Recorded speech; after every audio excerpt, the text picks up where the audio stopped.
வணக்கம் நட்புகளே. Riddhi Tamil novels audio உலகிற்கு உங்களை அன்போடு அழைக்கிறோம். இனி தினமும் நம்ம சேனல்ல கதைகள் வந்த வண்ணமாகவே இருக்கும். எழுத்தாளர் ரித்தியின் நான் வாழும் நாள் மட்டும் அட்டகாசமான காதல் கதை. கதையின் குரலாக நான் உங்கள் ஜெயஸ்ரீ. கதைக்குள்ள போலாமா? அத்தியாயம் 5. மா, அதான் சரின்னு சொல்லி உங்க இஷ்டத்துக்கு பண்ணுங்கன்னு சொல்லிட்டேன்ல. இன்னும் என்ன அங்க போ இங்க போன்னு? அதெல்லாம் போக முடியாதுமா, அன்னையிடம் கூறினாள் தேன்மலர். நானா பேசிட்டு வந்தேன்? உங்க அப்பா தான் சொல்லிட்டு வந்திருக்கிறாரு. போகலன்னா உங்க அப்பா தான் பேச்சு வாங்குவாரு.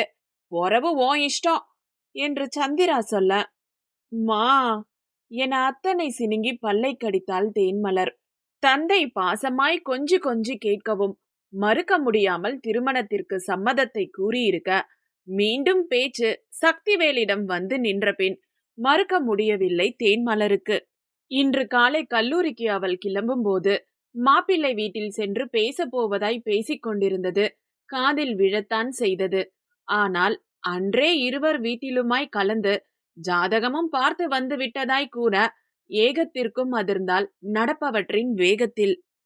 பேச்சு ஆரம்பத்திலேயே ஒரு பக்கம் பயம் என்று இருக்க, மாலை கல்லூரியில் இருந்து வந்ததும் நாளை மாலையில் கல்லூரி அருகே வரும் சக்திவேலிடம் பேச சொல்லி அன்னை கூற முடியவே முடியாது என அத்தனை பேசினாள். மா, காலேஜ்ல ஃப்ரெண்ட்ஸ் எல்லாம் கூட இருப்பாங்கம்மா என கெஞ்சி கூட பார்த்து விட்டாள். அந்த ராதிகா பொண்ணு கூடத்தான் உன்னை அந்த தம்பி வர சொல்லி இருக்கு. போய் என்னன்னு கேட்டுட்டு வாரதுல என்ன உனக்கு? இம்புட்டு நாளும் அப்பா கொடுத்த தைரியத்துல ஆடுனல்ல, அதே தைரியத்திலேயே போய் பேசிட்டு வா என்றார் அன்னை. அச்சோ என்று பதறியவளுக்கு என்ன சொல்லி புரிய வைக்க என்று தெரியவில்லை. பா, பாருங்கப்பா, அத சரின்னு சொல்லிட்டனே, ப்ளீஸ் இதெல்லாம் வேண்டாம்பா என தந்தை வந்ததும் அவரிடம் செல்லம் கொஞ்ச, என்னடாமு பயந்துட்டியா என வாஞ்சையாய் மகள் கண்ணம் பிடித்தவரை பார்த்து தலையில் அடித்து கொண்டார் சந்திரிகா. அந்த தம்பி ரொம்ப நல்ல மாதிரி பாப்பா. எல்லாருக்கும் சம்மதம்னு சொன்ன பிறகு மலருகிட்ட கேட்டீங்களான்னு கேட்டுச்சு பாரு, அங்கேயே நான் விழுந்துட்டேன். ஜெகதீசன் அத்தனை ஆசையாய் அதை சொல்ல, கேட்க வேண்டுமே என்பதை போலத்தான் கேட்டுக்கொண்டிருந்தாள் தேன்மலர். என்னவோ பேசணும்னு நினைக்குது, அதுவும் பூ வைக்கும் முன்னையே பேசிட்டா சரின்னு நினைக்குது. பேசித்தான் பாரேன், உனக்கும் எதுவும் கேட்கணும்னா கேட்டுக்க, அவ்வளவுதானே என மெதுவாய் கெஞ்சி கொஞ்சி ஜெகதீசன் சொல்ல, மறுக்க முடியுமா மகளுக்கு? இத்தனை சீக்கிரம் திருமணமா எனதான் மனம் முரண்டியது. அதுவும் சக்திவேல் நினைக்கவே மனதிலும் கண்களிலும் ஒரே அளவு வீதத்தில் பயத்தின் வெளிப்பாடு.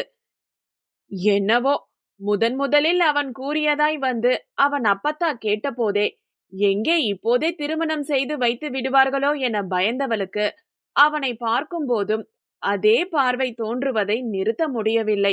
இப்போது 2 வருடங்கள் கழித்தும் அவன் கையில்தான் மாட்ட வேண்டுமா என்ற எண்ணம் தான் முதலில் தோன்றியது. இப்பொழுது அவனுடன் சென்று பேச வேண்டுமாம். நினைக்கவே அத்தனை பதட்டம்.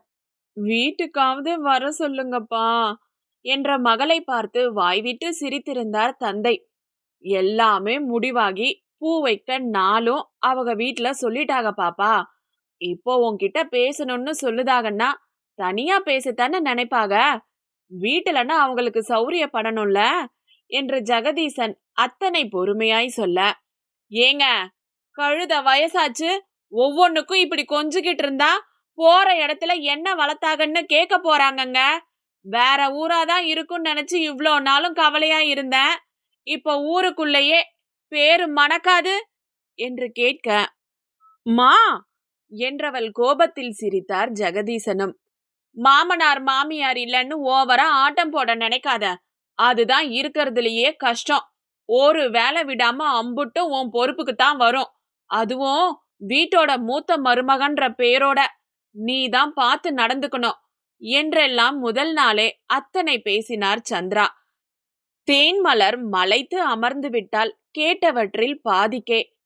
எனக்குத்தான் சமைக்கவே தெரியாதேப்பா என பாவமாய் அவள் உதட்டை பிதுக்க, அதெல்லாம் பெரிய விஷயமே இல்ல பாப்பா. உன் அம்மாக்கு தான் சரியா சமைக்க வராது. நீ எல்லாம் ஒரு வாட்டி சொல்லி கொடுத்தா கப்புன்னு புடிச்சுக்குவ. தந்தை அவளை சமாதானப்படுத்த நினைக்க, "ம்ம்.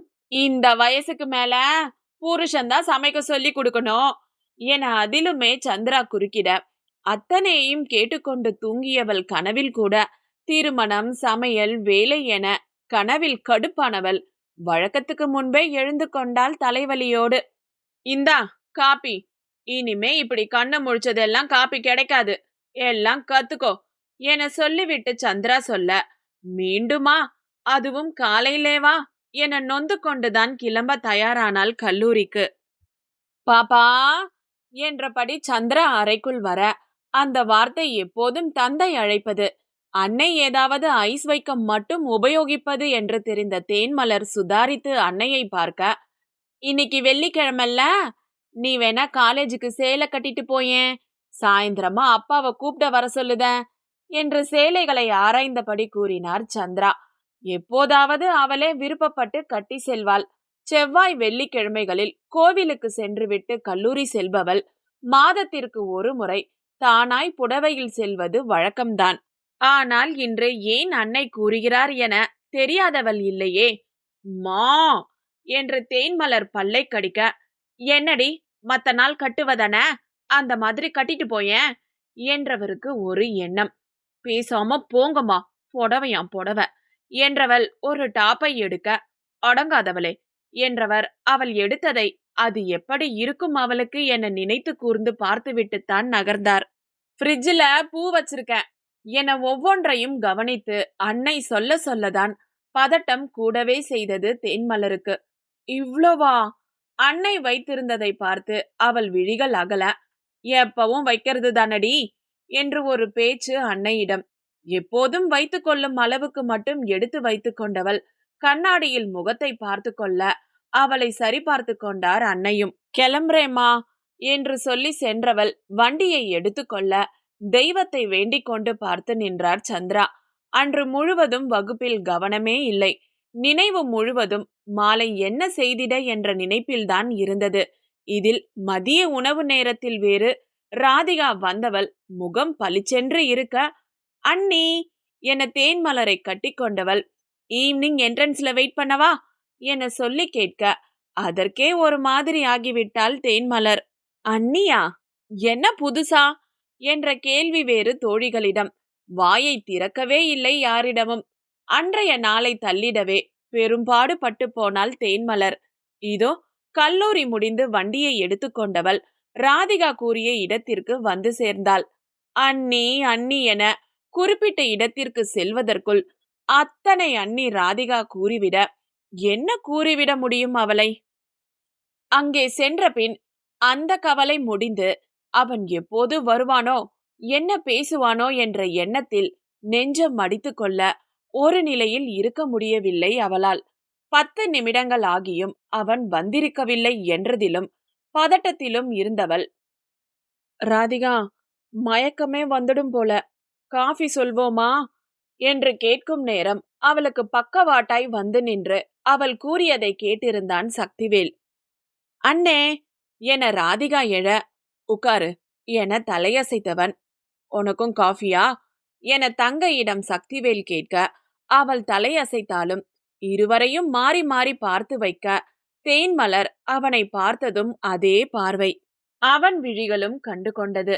அவள் முகத்தின் பாவனையோடு அவள் கண்களில் தெரிந்த அன்று கண்ட அதே அச்ச உணர்வு. கார்டன் ரெஸ்டாரண்ட், அதுவும் கல்லூரிக்கு அருகில் என்பதாலும் கல்லூரி முடிந்த நேரம் என்பதாலும் அந்த கல்லூரி மாணவ மாணவர்கள்தான் அதிகமாய் நிறைந்திருந்தனர். மூவருக்கும் சொல்லிவிட்டு வந்து தேன்மலர் எதிரே இருந்த இருக்கையில் அவன் அமர, நிமிர்வேனா என அமர்ந்திருந்தாள் அவள். 5 நிமிடங்கள் அமைதியாய்தான் கழிந்தது. காஃபி வரும் வரை டேபிளில் இரு விரல்களால் தட்டியபடி சக்திவேல் அமர்ந்திருக்க, "அப்பா, காஃபி வந்துடுச்சு" என்று ராதிகா கூறிய தோரணையில் இருவரும் அவள் புறம் திரும்ப, "நான் இங்க இருந்தா இப்படியே தான் பார்த்துட்டு இருப்பீங்க" என்ற ராதிகா ஒரே மூச்சில் காஃபியை வாய்க்குள் ஊற்ற, "ஏய்" என தேன்மலர் பதற, "இதெல்லாம் ஒரு சூடா அண்ணி" என சாதாரணமாய் கூறி, நான் கிளம்புறேன்" என்று சொல்ல, எங்க எங்க போற என ராதிகா கைகளை பிடித்துக்கொண்டு அதற்கும் பதறினாள் தேன்மலர். அடக்கப்பட்ட புன்னகை சக்திவேலிடம்.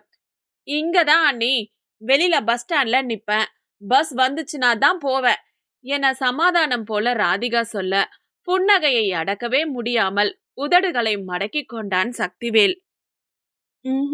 ராதிகா என்றவள் ஓரக்கண்ணில் சக்திவேலை கண்டாள். அவன் இருக்கும்படி சொல்லுவான் என நினைத்து பார்க்க, தேனு வண்டிய வேணா எடுத்துட்டு போறாதி, தேனை நான் அழைச்சிட்டு வரேன் என்றவன் சொல் புரிய சில நொடிகள் தேவைப்பட புரிந்த நொடி கண்கள் இருட்டிக் கொண்டு வந்தது தேன்மலருக்கு. அடுத்த அத்தியாயம் நாளை. அதுவரை காத்திருங்கள். சேனலை சப்ஸ்கிரைப் பண்ணுங்க. கதை பிடிச்சிருந்தா லைக் பண்ணுங்க, காமெண்ட் பண்ணுங்க. நன்றி, வணக்கம்.